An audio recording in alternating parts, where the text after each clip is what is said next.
All right, good evening. Welcome to, of signs. all right, good evening. Welcome to the March Parks and Recreation Advisory Board meeting. We're going to call the meeting to order. Okay. I am going to hand it to Roger Steinbrock to read meeting format. Thank you. To minimize distractions during the meeting, please silence your cell phones. If you are attending virtually, please ensure you are muted and your video is off. When you are not actively participating in the meeting, the city reserves the right to turn video off or mute participants. When the chair calls for public comment, please approach the podium to indicate you wish to speak. Virtual participants should use the raise hand feature to indicate that you wish to speak. Please leave your virtual hand raised until you are called on. The primary format for the accessing or participating in this meeting is in person at City Hall. Virtual access to view or participate in the meeting cannot be guaranteed. The chat function will be monitored. If you have trouble, the meeting can be viewed on City's YouTube channel and cable channel 25. Please state your name and zip code before speaking. All comments will be limited to 3 minutes, and I'll turn it back over to the Vice Chair. All right, thank you. Our first agenda item is approval of last month's minutes. Does anybody have any comments regarding the minutes?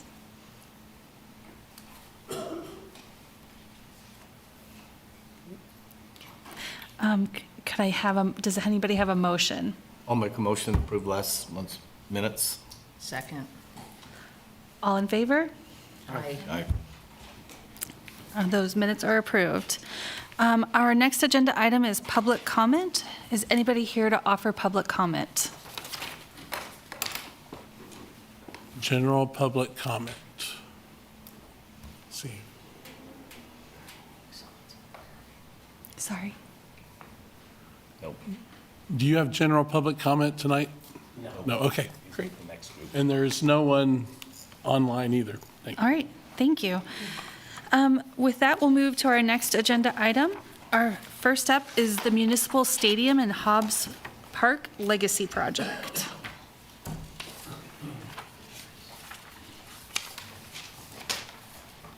Members of the Parks and Recreation, well, my name's Andrew Stockmann, 66044 area code.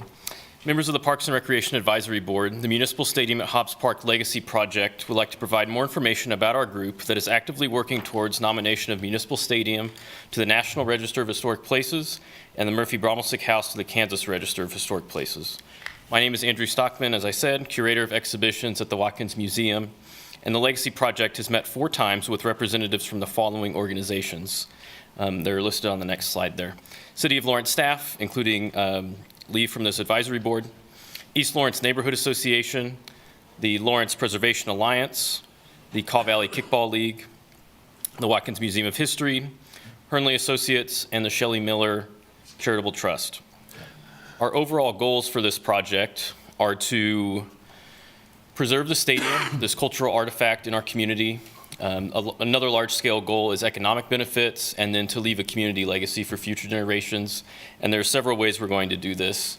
As I said, the short-term objective is to nominate Municipal Stadium to the National Register of Historic Places. We've confirmed with Lynn Zollner from the city that it's eligible for that based on previous listing on a local register.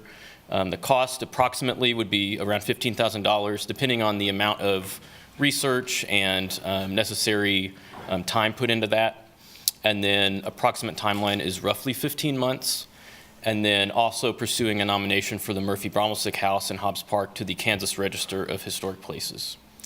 Long term, we have several objectives, and these are subject to change, subject to be fleshed out more. But putting the stadium on the National Register would be helping it make it eligible for historic rehabilitation tax credits, grants, which also could be used to revitalize the stadium. Part of that would include a historic structures report to analyze the concrete seating bowl, exploring the return of some of the facility's original features that used to have in-ground dugouts, concession stand, several of those things that it used to have when it was a stadium back in the 1947 when it opened. And then also exploring other improvements to Hobbs Park as a whole, which would be a public-private partnership with the City of Lawrence Parks and Rec.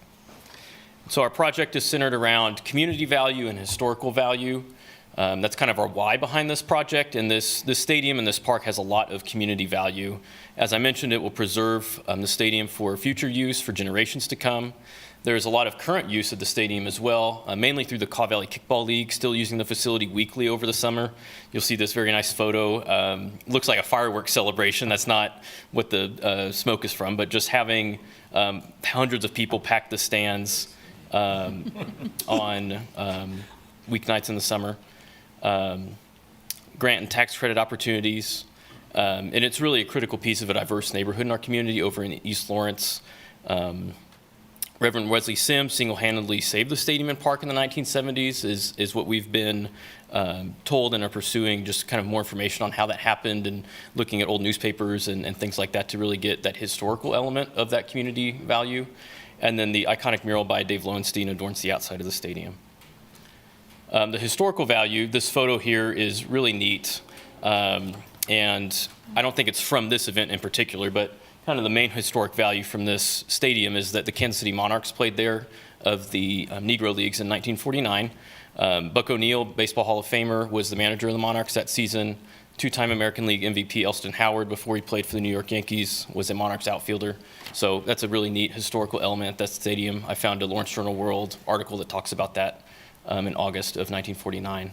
The New York Black Yankees and the House of David barnstorming teams also played in the stadium. And then, as Lee knows and others know in this community, it was home to the American Legion for decades.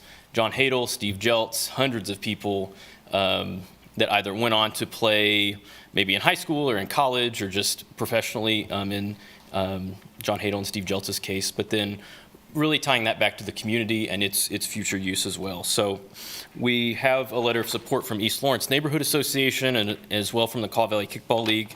And so we are respectfully requesting your recommendation to the City Commission so that they are able to approve the nomination and move this process forward for Municipal Stadium to the National Register of Historic Places. Thank you. Thank you, Andrew. Now is the time for questions for Andrew or staff about this.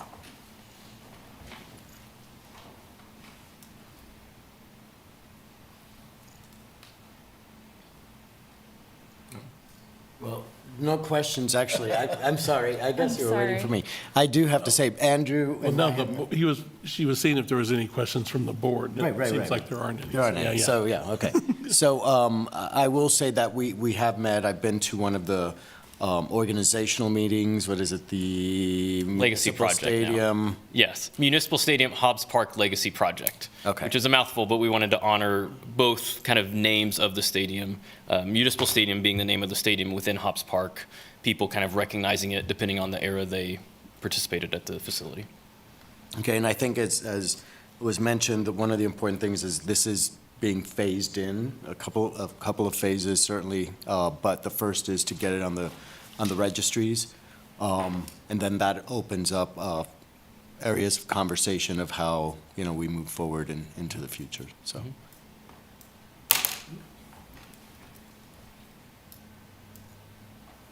I think this is super cool. I really like this. This is awesome. I do have a question, and I was just curious. I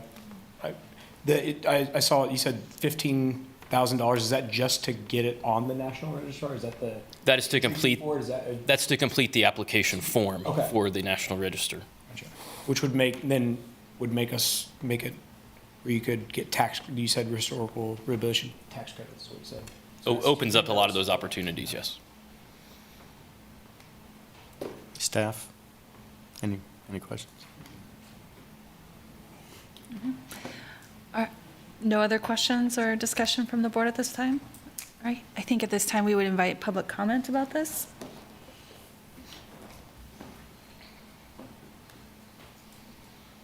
No public comment? Oh, sorry. No public comment?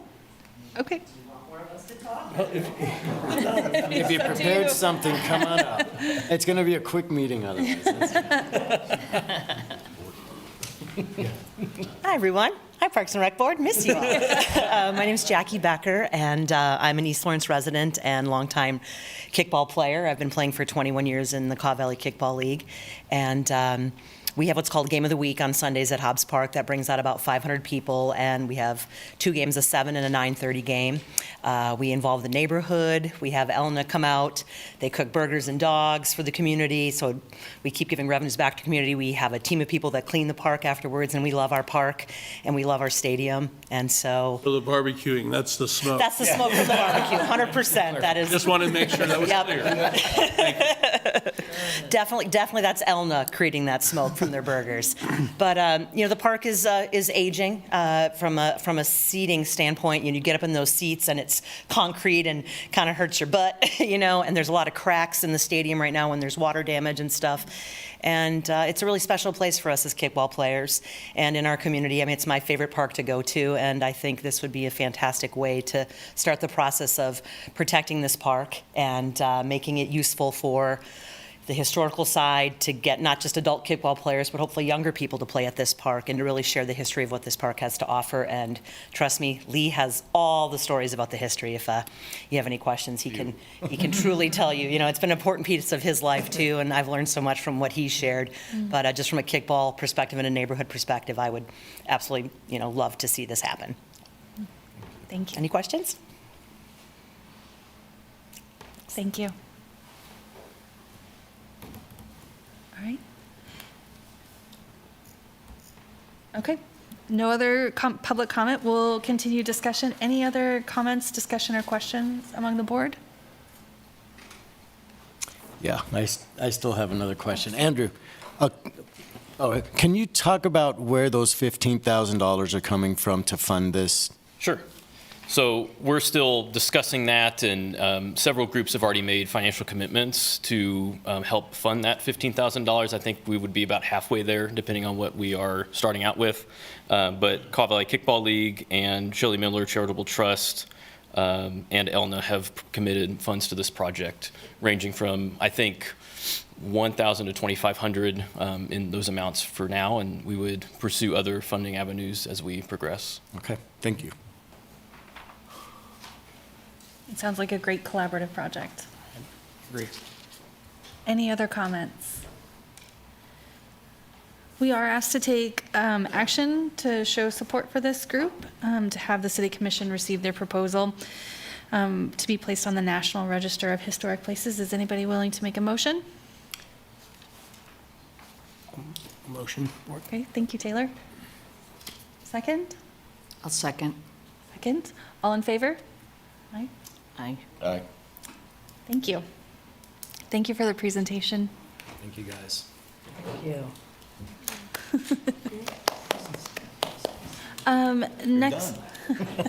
Next on our agenda, a report about the Lawrence Bike Plan Steering Committee. Yeah, John Nalbandian here. So I am the liaison from our group to the bike plan steering committee. The bike plan is a product of the Lawrence Douglas County Metropolitan Planning Organization. And I don't know how much you know about MPOs, but the MPO, every urban jurisdiction has a metropolitan planning authority organization, which is about transportation planning. So the MPO is the MPO, Metropolitan Planning Organization, is for Lawrence and Douglas County, includes Baldwin, Eudora, and so on and so forth.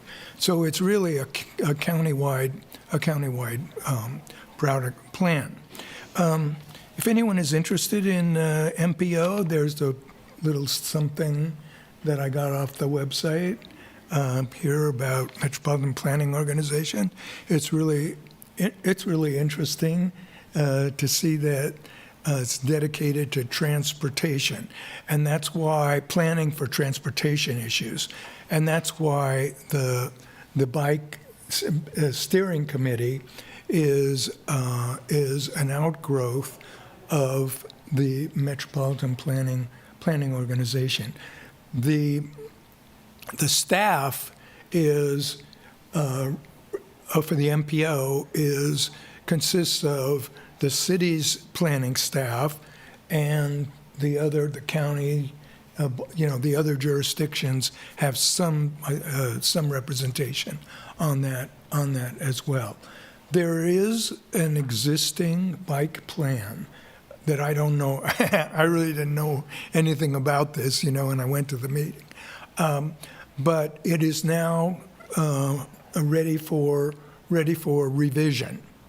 And so that's what the steering committee is going to help guide the revision to the bike plan. Now, let's see. We have the tasks up there, and let me see. These are the anticipated tasks that are going to be that the steering committee is going to be looking at. So let's see. Well, I'll just run through these. So review of the planned bikeway network with particular attention to sections identified to complete the Lawrence Loop. Review of priority and secondary funding sources. Identify bicycle parking needs for city-owned properties. Consider the need to address emerging forms of mobility, such as pedal assist electric bicycles, motorized scooters, skateboards, and so on. And that was an important one. And confirm the level of comfort expectations for low-stress bikeway design within the community and national best practices. Invitation to KU to include and update the KU bikes plan, which I didn't know KU had one, but apparently they do, and coordinate with other City of Lawrence plans and policies. And part of that, what was interesting there as well, is connecting with the school district to make sure, the cycling paths and so on and so forth. So we looked at we got a whole presentation orientation, but I thought you would be interested in what the tasks are themselves. And then I also wanted to bring to your attention this website that I had never heard of before. I don't know, has anybody heard of this before? Wayfinding. Vicky has. It's wayfinding. And the way I looked at it, and what I termed it, the science of signage. Is that, Vicky, you're saying? Yeah. Yeah. It's absolutely amazing how they analyze signage to determine what's effective, what's not effective, and you can see now, when you're driving around in the city, they're different, those yellow frames on the streetlights and so on and so forth. So anyway, if you want to have some fun, I recommend taking a look at this. And yeah, it'll be good. So I'll be involved as a liaison here, and just bringing back information to you about what's going on. Right. Thank you. And I appreciate the timeline you presented too, so we know how long you're going to be working on this too, through the winter. Yeah. So. Okay. Thank you, John. That was a great report. Any questions or comments for John?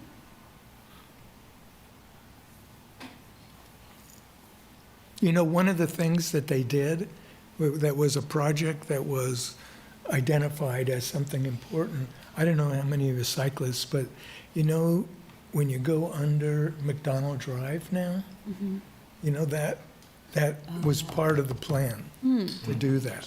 Oh, nice. Yeah. So it's really important. Okay. Thank you, John. All right, we will move on to the director's report. Okay. All right, just have a few things. There's no public comment, so Okay. you're good, you're good.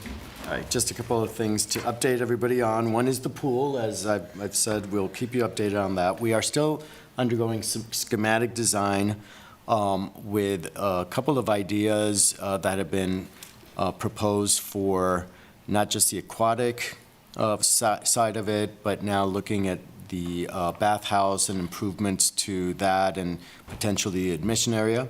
The next step, actually, the continuing step is estimation and getting closer to estimates as we move through schematic design to be able to come up with the final numbers for what we're proposing and seeing what we do is bid alternates so that we can have a full project and understanding what we can afford with the funds available. So we continue to meet with the contractors, the design team, and the engineers once a week or so. We expect there will be a good amount of public engagement at some point in the future once we have a bit more information as to what the final products are and what we can consider as amenities, et cetera. So continue to move forward through that. The one update, I think, since the last meeting is that I believe I didn't mention it at that point that we're looking at construction to begin likely in October. By the time all the permitting is done and by the time, we get the approvals and the bids done and start time. So we were originally thinking it would be halfway through the summer so that we can open at some point during next summer. But it is going to be delayed as far as starting. There's still a possibility that the bids come back with a construction schedule that gets us open, in 2026, but we don't know that yet. So that's pretty much the update on that. The second thing is the 2026 budget, which you'll probably be hearing from me every month about where we are until September when the final budget gets approved. Up until, I think, the end of February, there was community input in the Balancing Act. I believe, John, did you say you went to the Balancing Act public exercise? So on April 1st, that information, actually March 21st, the information about the Balancing Act community engagement portion of it is going to be presented to the commission. And then sometime after that, departments will get numbers on some target budget reductions. So we will be working toward determining what those are until about April 1st. There will be an April 1st meeting with the commission where the budget is presented. I'm not sure what that format is, but it will be the next interaction about budget numbers.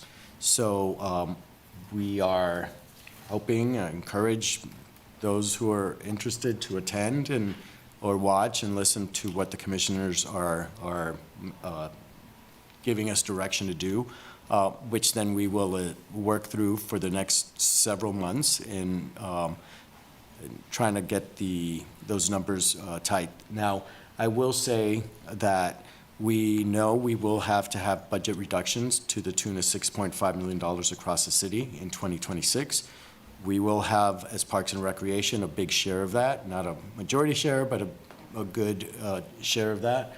And that the only way we're going to be able to salvage a lot of what we do and what we feel is valuable in the community is to consider fees, entry fees, increased fees to some of our programs to defray some of the impact that the numbers are going to come back to us to reduce. So we have the ability to minimize impact, but those things need to be considered in order to do that. We will lose a lot if we're not able to implement some I guess, practical pricing policies that will get us to through the budget reductions. So we will be discussing that, bringing those to the commission through the advisory board. We don't know what that's going to look like at all. We will be exploring that over the next several weeks and months as to what the actual impact is, what we can reasonably charge for, market analysis, comparing to like cities in the area, to be able to make some projections and how that impacts. So just know that it's going to be a reduction in services and some fees, or a combination of both of those, but there will likely have to go hand in hand in order for us to minimize, again, the impact of the reductions. So those numbers are yet to come. Nothing's been finalized. So that will be an ongoing process for us up until, again, September, I believe, 21st or something. I may be speaking incorrectly there, but that's when the final budget approval goes to the commission. But April 1st, again, there is a commission meeting where the budget will be discussed in specific. Luis, I'm just curious, you may have already talked about this, but the transition from, at the golf course, from using treated water to untreated water, has that taken place? No, that's still probably about a year and a half away. Oh, But really? it's still, yeah, they're doing it now. They're working on it. I see.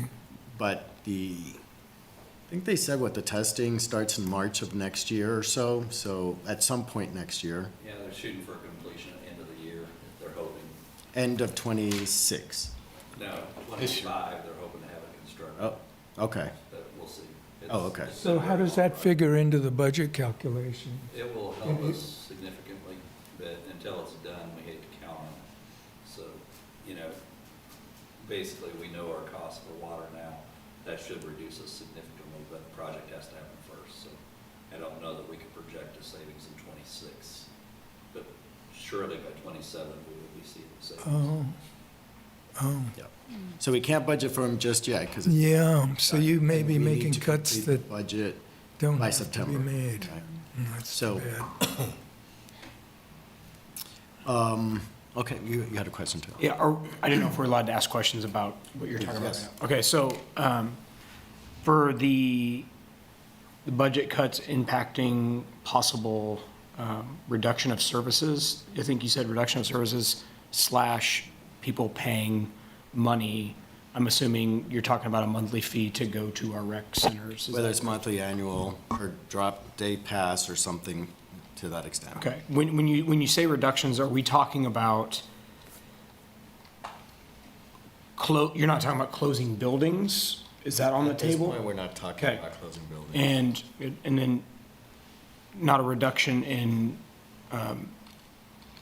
youth, like, opportunities? We're not talking about that in there. Yes. We are talking about that. So the Balancing Act told us exactly what the commission, not exactly, gave us an indication of what the commission wanted to do with each of our programs, right? So that was the purpose of that is what is out of the programs that we have identified, we have 11 within our department, where is there tolerance to reduce services? There was no conversation about increasing services at this point because we know we're in a budget deficit. So but we provided both. This is where you decrease, this is where you increase. And you weren't here last month. Last month, we went through the Balancing Act that had all this. Yep. So there would be a lot of that information in there. But Gotcha. basically, they said this is where we're willing to reduce. So the numbers we're going to get are going to be based on those things.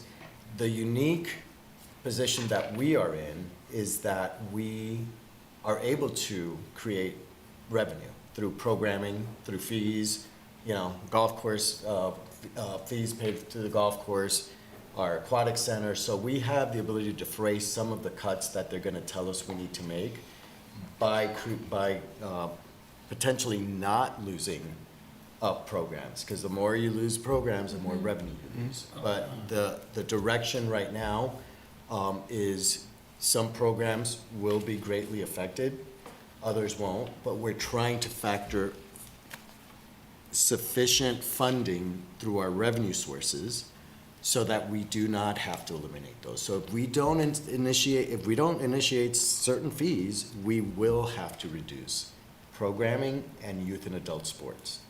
Well, youth and adult sports stayed, but it's a complicated web because we're to reduce parks, trails, and open spaces, which maintain athletic fields. They run the athletic fields, and if we have to reduce that, then we cannot have as robust a sports program as we have. So those are the intricacies that we will be working through, but the expectation is that we'll have a combination of reduction of services and some fees to support what we don't reduce. Luis, I think what, oh, I'm sorry, go There you ahead. go, no, go ahead. I think what's really important in terms of the, like, public presentation kind of information is how we compare to comparable cities. I think that's really, to be able to say, look, Iowa City is like this, or Columbia is like this, or, other colleges. In what frame? In what frame of what? Particularly in terms of fees. Oh, right. No, that we will do. No, I think that's really important to be able to say, look, you don't charge any fees, but Columbia does, and a lot of Iowa that- City That's does. noted in the master plan, isn't it? Yeah, and not necessarily by program, but, when 2 years ago, we just had this conversation because we're thinking fees, how do we minimize the impact? And I think a couple of years ago it was promised that, our activity fees were going to go up on an annual basis. We have not touched them in 2 years. Here's, so by next year it'll be 3 years if we don't do it. So we need to keep, like I said, reasonable but practical pricing policies that say we will have to do this. Our expenses go up every year. For us to say, hey, we're gonna either continue to provide this for free or not charge, what it costs us to do it, is creating an unsustainable business model, which was where we are right now as a parks department. That's why we are on the chopping block. I don't want to use that lightly, but that's why. It's because we're not self-sustaining to the level that we should be. What I'm saying is, as a resident, the strongest argument you can make for me is you're an outlier. When it comes to other cities, you are an outlier. Now, that's great, but now, I've said that since before I got hired here, and I've said that in my first meeting. well, then that just So I keep this shouldn't be saying, news to anybody keep that saying it, we man. are one of the few cities in the country, likely, that does not charge at their recreation centers from the day it's built. Okay. That's usually put into the design. And then what you do is those that cannot afford access, we create programs to support that. So otherwise, it's not sustainable. We will have to close buildings. We don't have the funds. And we're not deciding that. We're giving a number. Operate your parks department under this number. And some of that can be supplemented with revenue. Yeah. So, that's what we're looking at in 2026. If we don't do that, we're gonna be eliminating programs, we're gonna eliminating certain sports and all that, so. Go ahead, Vicki, sorry. I thank you for sharing and giving us a preview of what's to come. I appreciate the many different perspectives, and I have heard reasonable and practical as the fee structure. And I think you gave a glimmer to equitable, and I guess I hope that we lean in just a bit there. I believe in that. truly. Yeah. So I think I would also just highlight some of the programs that are created where people have to opt in, often are highly stigmatized and not as accessible. And I guess I just would hope that that could be an accompanying consideration to any plan like that, is that we also think through, like, okay, how do we make it practically accessible for people to get those resources as well. I was at Holcomb this weekend. It's such a huge community asset, and I think illustrates maybe how some fee structures will really serve as a barrier for use. And I think thinking creatively as opposed to just saying, well, Columbia does this, so we're going to do what Columbia does, I think is going to be really important. But thank you for previewing and teeing it up. Sure, you're welcome. All right, Lee, did you want to add? Sorry. April 1st, will you have some idea then of what the cuts may be? I know it's not going to be I think finalized so. till Yeah, no, September, so by I- April 1, during that presentation, they will outline departments and where the cuts may have to come from? I think that that's what budget is going to go to them with and get their feedback around that. That is what I'm expecting from what I understand. So on the balancing budget, Balancing Act? balancing act, because I was part of John's group. Okay, We yeah. had 22 people there. They had 6 the very first time, so I know they had 2 public ones. It was very informative. I mean, a lot of people had no clue of what was being possibly looked at or being cut, what made revenue, what didn't make revenue. I'm curious about where that information goes and how they take that.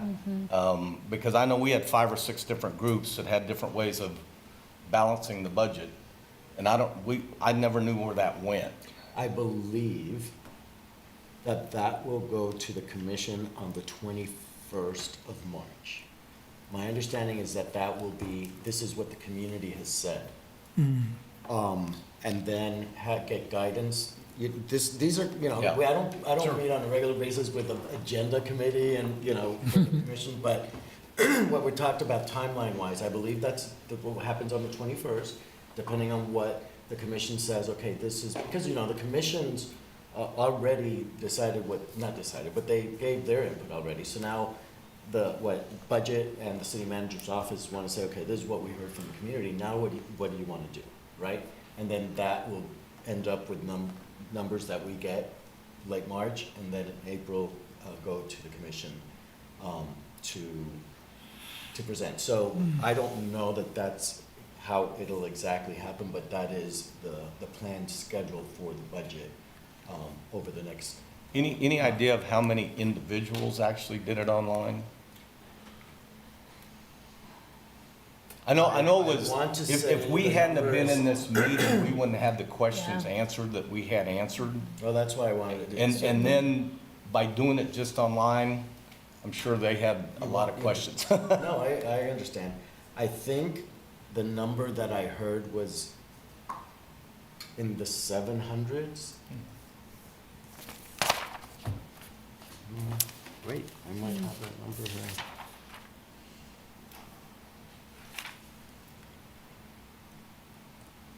Approximately 600 as of middle of last week. So, now, the important thing to say, as I mentioned last week or last month, that it's, maybe I didn't, that it's not a statistically valid survey. This isn't randomized, sent out to, specific people. It's who's interested in providing feedback. So it is being used as a tool to give indications of where the community is and where the commission is, and, so it's not just city staff saying this is where we should cut, it's like, where are those? But your point is made, and that's why, again, I wanted to, to walk through what it looks like. Right. But I don't know that everybody has Well, that then unless you're in the room. I would also have to assume then that the comprehensive plan will be part of that presentation, that these are the recommendations the It'll city be spent money on this, and this is what the consultants are saying that we should look at. Well, it'll be 2 separate meetings. Actually, the plan for me to take the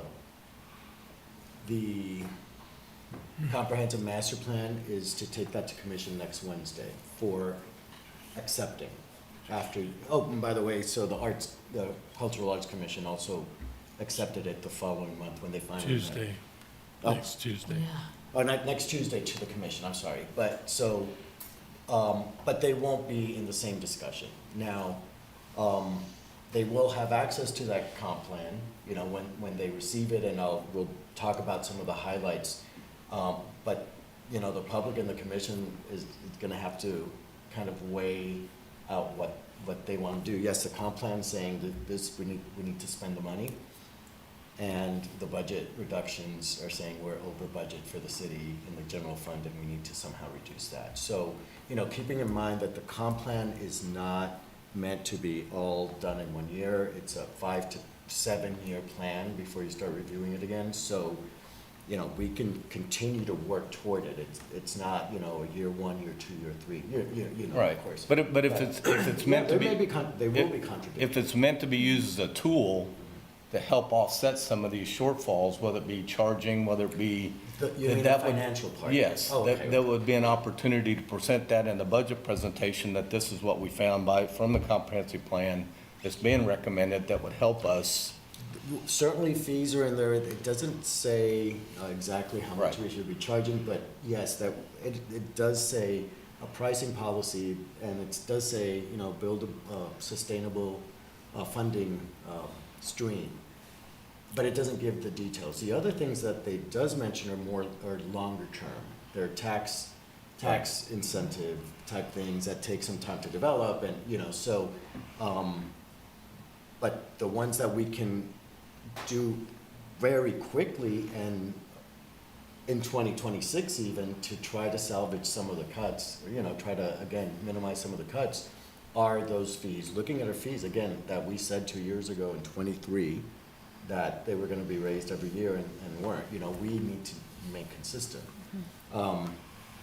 So those are the things that we can look at for quicker returns than some of the bigger tax incentives and special taxes that can be initiated. But the pointing to revenues and, what it states that we're leaving on the table will be part of the conversation for the budget, including some projected numbers of what those translated to. And I did put the I think schedule too. up there too. for Oh, them okay, to see, thank you. so. What's that? Taylor, I know you've been holding on. The fees that we're talking about, are we talking about every building? We're talking about Rock Chalk Park? Or what does that look like? We're not sure, but likely every building.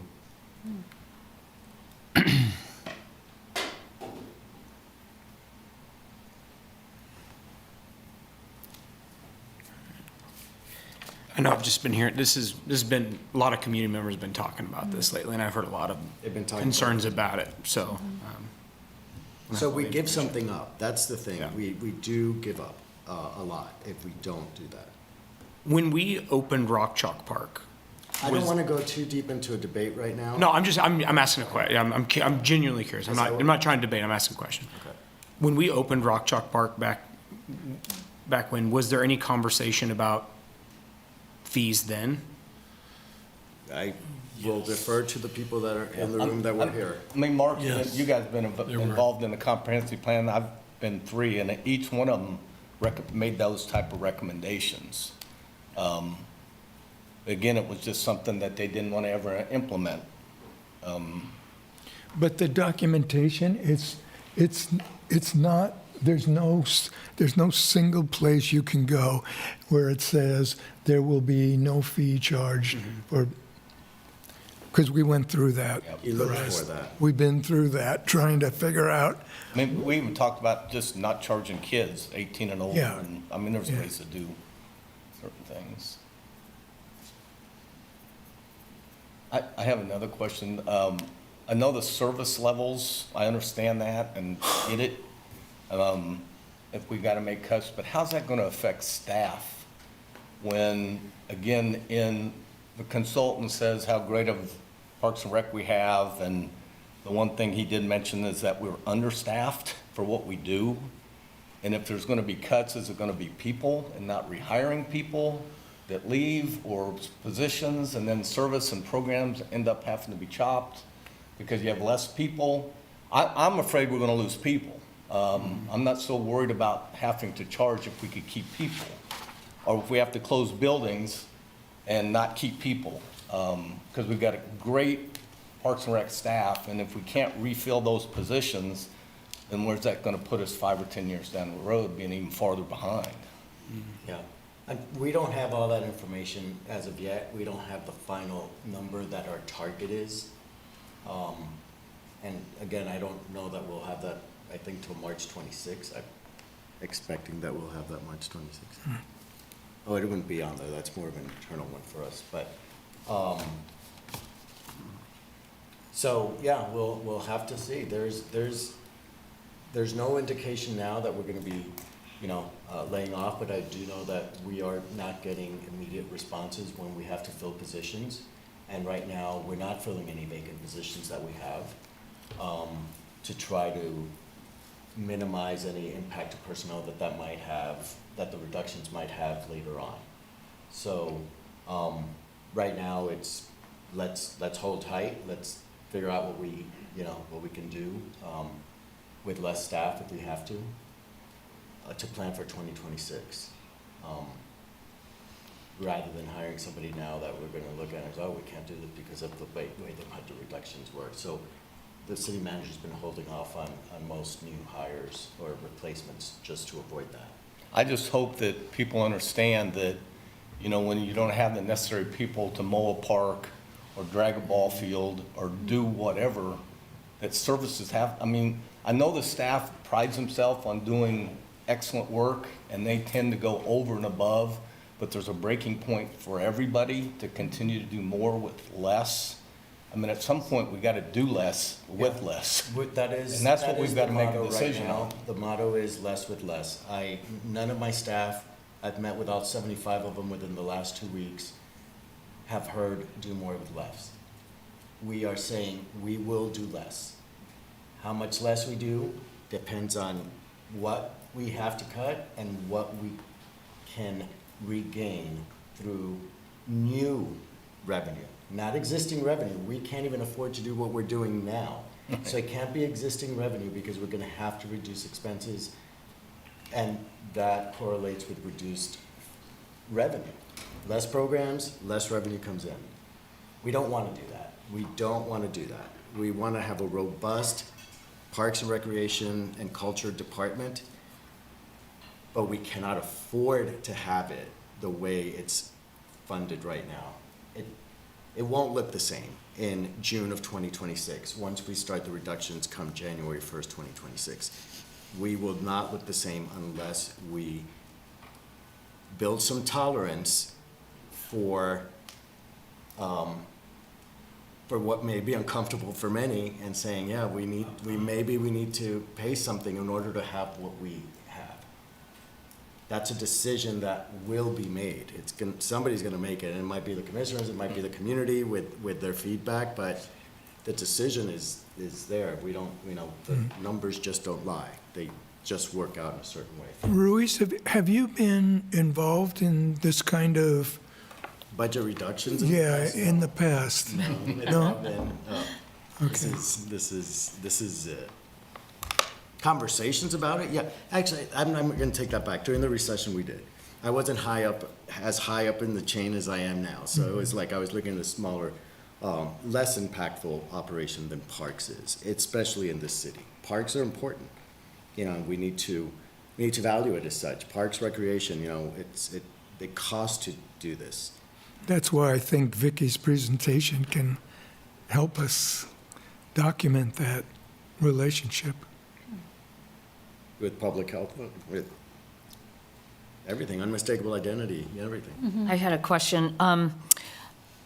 Is there, or will you be looking at, sort of this tipping point that people fall off if fees are certain, if fees go too high, then people don't enroll, or people go to a gym that's a competitive gym that's $9.99 a month or something like that. So I just want to get it said that I bet there's some inelasticity in the market for something like that. And I wondered if you could tell us a little bit about, we're talking about 2026, and the pool will not be making any revenue, closed. So how will that affect the sort of budget, or is it being closed? Is it how does that factor into these budget cuts? We would have less revenue. The pool doesn't recover 100% of its expense anyway, Okay. But so if we're not hiring part-timers, lifeguards and all that, we're not incurring the cost. And then any money that we make back doesn't necessarily cover that 100% anyway. Well, I guess it's a little different for those 3 seasons, but, you know, we really wouldn't have much of an option. The hope is that we'll still be open. But we will have to 26? reproject, once we get hopefully closer to those numbers, and maybe a construction window, because the bids should be in, we may have to adjust what the revenue numbers look like in 2026 for aquatics. Okay. But it looks like the whole season of 2025 will now, with the delay, Is open. the whole season will be open. Yeah. Now, years don't, you know, they don't over, Oh, like, the money sure. made this year Yeah. does not cover 2026, it just covers 2025. Sure. Our operating year, so, or operating budget year. Good. But hopefully we won't get there. I mean, I don't know that it's getting realistic, but it's also a different scope now than it was when we started the process, so, you know, the timeline's a little bit out of focus right now, of what the construction window will be. Thanks. Right. Are there any other, I don't even know if you finished your comments. I feel like we dove into questions, didn't, I want to add one more thing, but when Sports Pavilion was built, and Mark, you may be able to help me on this one, I know the weight room facility could have been twice as big or 3 times as big, but we wanted to make sure that it wouldn't be in conflict with any other gyms and take away people from them, because ours was free and theirs weren't. And so if we had a bigger one, then people wouldn't go there. So I think that would actually help them in some way, if it's a minimal fee to $10 a month or whatever it is to walk or use the facility, but it was never meant to be in competition with those fitness places in the city. We wanted to make sure we didn't do that. Thanks. That's- Yeah, I know there's a lot of history with it, and I know there's a lot of history also with fees and charges over the years. But I think the conversation's a little different now. You know, when we get these numbers, are gonna be, this is what, you know, this number means, and how much are we able to compensate? Because we can do that. And, you know, again, do it at a reasonable pace. Nobody's saying let's gouge, you know, the residents of Lawrence in any way. It's just how can we make it, keep it available for them? How can we minimize that impact? So, I mean, our hope is, like I said, to be fair, equitable as much, but it needs to make sense too. yeah. Thank you. Now I've lost my place. Are there board items, is the next agenda item? Are there any board items to bring for discussion for the future agenda? Or even general comments Or that they general. have for. I'd like to thank everybody for the approval of Municipal Stadium and Hobbs Park. I saw Taylor's face. It makes sense. I mean, it makes so much sense. I've Yeah. really enjoyed visiting with those people down there. They're very excited about it. East Lawrence Neighborhood Association, everybody that was here today, I mean, they have a lot of pride in that facility, as I do, and, you know, when it was built and who played there and basically growing up there, and I think it's just a landmark that we need to preserve, and I really appreciate the support on that. And they're willing to go above and beyond whatever they need to do, so, Yeah. thank you. Well, and I would say the Kickball Association, they've helped to, Oh, yeah. you know, they put in that Revitalize. scoreboard, yeah, they revitalized it in Put a bench in very- the outfield, which is in kind of cool. an important, I mean, in an important time, because it was starting to really be degraded, so it's really good to see it. Game of the Week's a community builder. It's, That thing if is you haven't fun. ever been to the game of the It's a week. community builder, yeah, it's cool. It's lovely.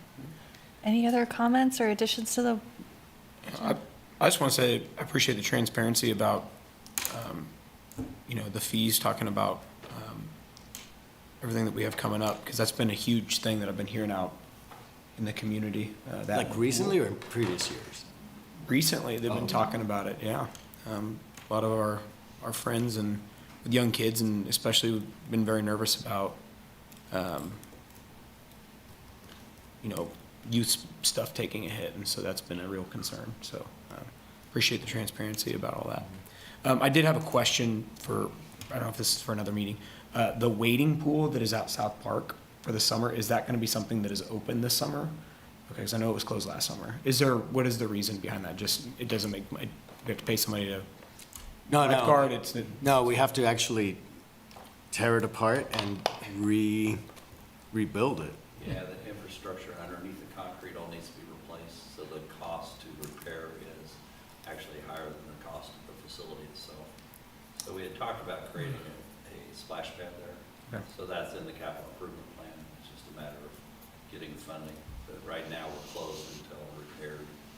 So it would be a pretty big investment to repair. okay. I'm not sure it's worth it, honestly. It probably needs something a little more modern that doesn't require somebody to sit there and watch. So, Yeah, but it's not that, it's itself.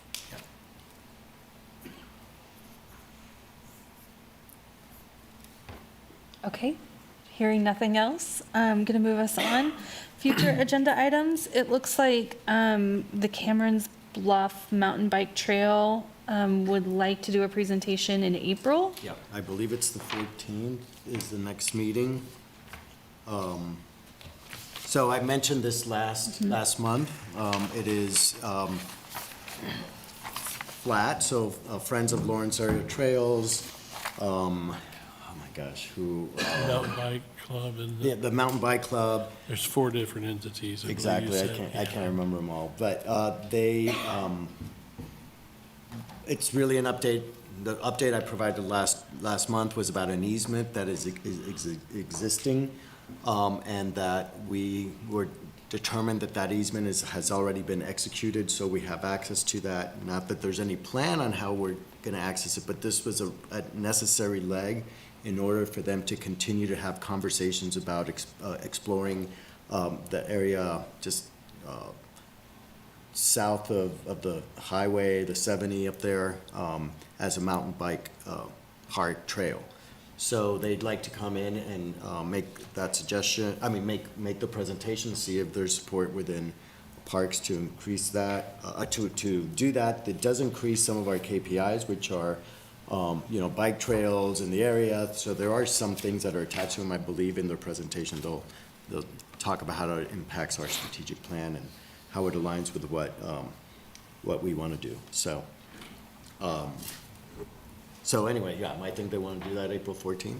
So, but we did agree that we're going to do as a board is that they approve, when things are done. So I think that that's what we're seeking, right? Correct, yes.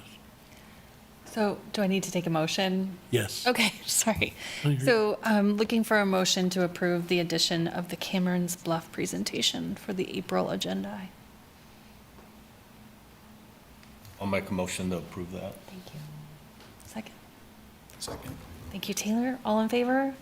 Aye. Great, thank you. Okay, moving on. Our next meeting is April 14th, here at 5:30. It also sounds like we need to be attentive to the March 21st commission meeting, for what that's worth, And April 1st. and April 1st. Thank you. Yeah.